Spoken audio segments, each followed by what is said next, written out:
How did a relatively unknown Australian become one of the most influential figures in modern jiu-jitsu? This is the story of Craig Jones. Born in Australia, young Craig first played Australian football and basketball. Over his time as a teenager, he became a big fan of MMA. His goal was to fight in the UFC one day. BJJ wasn't his goal. For him, it was just a tool towards MMA. At this time, Australia wasn't a big center of grappling. The USA and Brazil dominated the grappling scene by far. So Craig Jones was developing far away from the big stage. Nobody thought that this random kid had any chance to become one of the best in the world. For years, Craig Jones trained in Adelaide. He wasn't part of a famous team. He wasn't surrounded by world champions. But after earning his purple belt, he made a decision that would change the course of his career. He moved to Melbourne and began training under Lachlan Giles at Absolute MMA. It was there that Craig Jones started developing the style that would eventually shock the grappling world.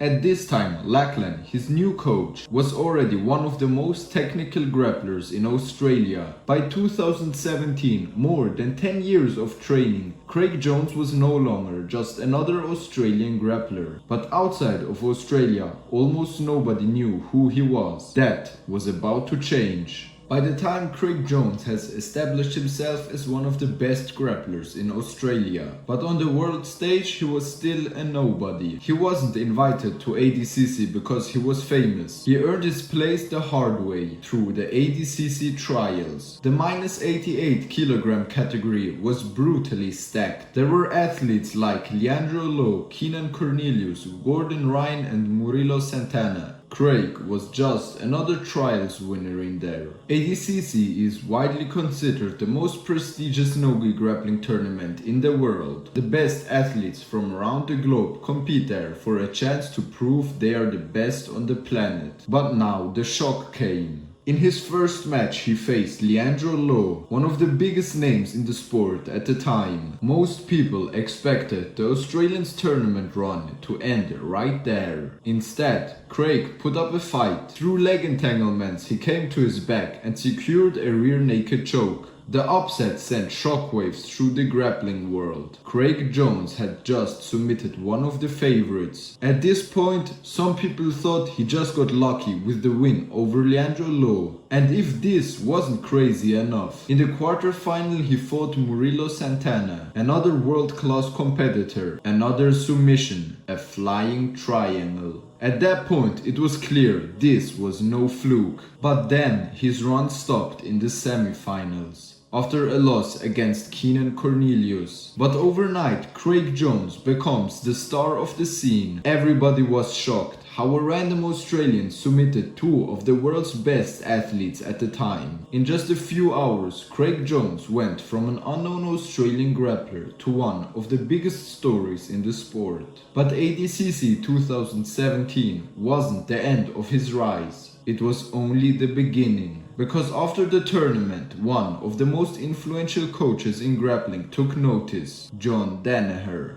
ADCC changed everything. For the first time, the grappling world knew who Craig Jones was. But while most athletes would have been satisfied with a breakout performance, Craig was only getting started. At the time, a small group in New York was changing the sport. Led by John Danaher, the Danaher Death Squad was developing systems that were years ahead of the competition. ADCC 2017 changed Craig Jones' life overnight. Suddenly, the Australian was no longer training in isolation. The world's best athletes wanted to train with him. And one of these opportunities led him to New York. For Craig, this wasn't just another gym. There, he found himself training alongside Gordon Ryan, Gary Tonin and John Danaher, the coach who was quietly revolutionizing the sport. Danaher was famous for his obsession with details, systematic thinking and reaction chains from his techniques. Over time, he spent more and more time in New York. Under Danaher, Craig refined every aspect of his game.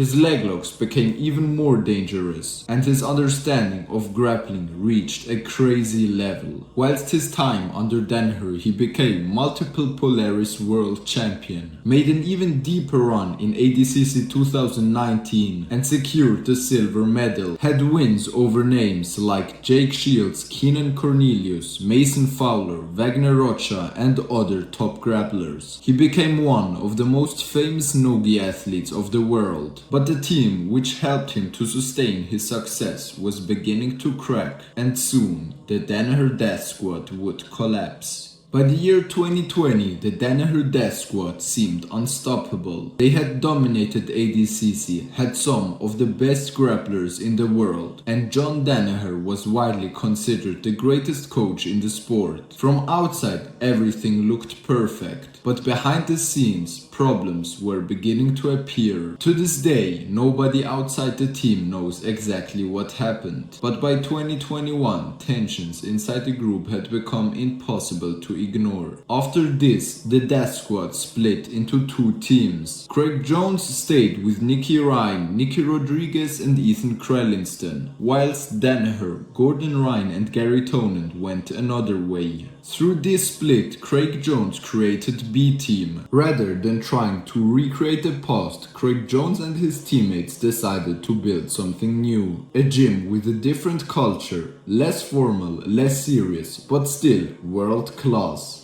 B-Team rapidly became one of the most famous academies in the world. Craig Jones wasn't just an athlete anymore. He became team leader, entrepreneur, and a public figure. For the first time, Craig Jones wasn't simply following a system, he was helping to create one. The breakup of the Danaher Death Squad could have ended Craig Jones' rise. Instead, it opened the door to an entirely new chapter, one that would ultimately define his legacy. By this time, Craig Jones had already achieved what most grapplers could only dream of. He had become one of the best competitors in the world, but his biggest impact was still to come. Through the B-Team, Craig helped create one of the most influential gyms in modern grappling. A new generation of athletes was able to look at Austin, Texas, just as previous generations had looked to Brazil. And the most important thing, his personality. Unlike many elite competitors, Craig Jones built his brand through humor. Whilst others focused on image and professionalism, Craig embraced entertainment, and fans loved him for it. So after building a gym with a really cool atmosphere and a huge personal brand, but he believed there was a huge problem. The athletes were carrying the sport, yet many of them weren't being rewarded accordingly. For years, the top athletes dedicated their lives to the sport, trained twice a day, traveled around the world and competed against the very best. Yet,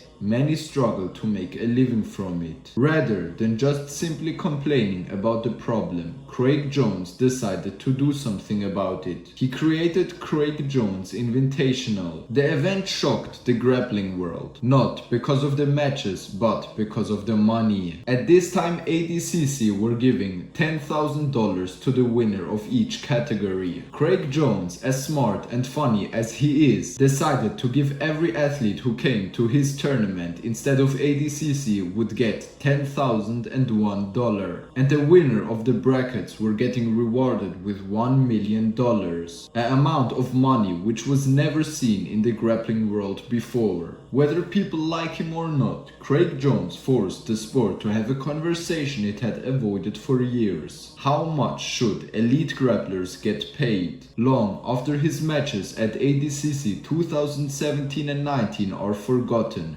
Craig Jones may be remembered for something bigger than winning. He challenged the way professional grappling would be paid. This is the story of how a kid from Australia who dreamed of fighting in the UFC changed grappling forever.